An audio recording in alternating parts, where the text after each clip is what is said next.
Čempionų komandos vadovas Justinas Karosas. Justinai, kaip nuotaikos po finalinių rungtynių? Super, pačias geriausias, kas gali būti.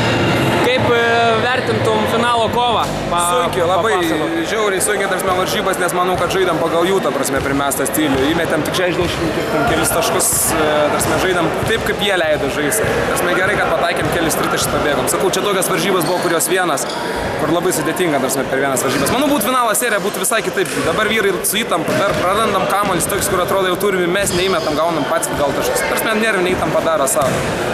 Gerai, kad aišku ir tokių bišpatirs žmonių, Minsė, Donatas Ratkevičius, kurie biškai profesionaliau yra žaidę, tai va tie žmonės pasiryštinta dabar tose varžybose.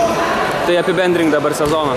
Super, geriau nesugalvosi. Gera publika, geriausia komanda, kokia buvo per 10 metų mūsų, ta prasme, nieko geriau negali būti. Galiausiai gauti taurę, ta prasme, tai manau, kad nieko geresnio nesugalvos, liko tik tai gerai uždarys sezoną. Tai papasakok gal apie ateities planus, ką su šita komanda planuoji toliau daryti? Nu, pagal sportinį principą tai patekom į A lygą, o kaip tą nežinau, ta prasme, mačiau, kaip vakar žaidė, tai dar mum iki to finalinę ketvirtą A lygos būtų toli, ta prasme, bet su dideliu noru dar su kažkaip pasistiprinu, manau, šitą mėgiai krepšinį daugiausiai duoda, tarsi, noras kovoti, ypatingai kokioje C, B lygoje, bet čia metais labai didelį norą tą vietą turėjo, manau, didesnį negu bet kuri komanda iš kitų. Galbūt Siklapas Laptis buvo tokia komanda, kuri irgi, tarsi, buvo labai užsivedus, koncentruota šitą komandą, tarsi, bet su jais aš ir sakiau, turėjo būti finalas. Ir šiandien, man atrodo, mūsų finalinės varžybos tiek jų dėl trečios vietos, tiek mūsų dėl pirmos vietos labai puikiai atspindėjo.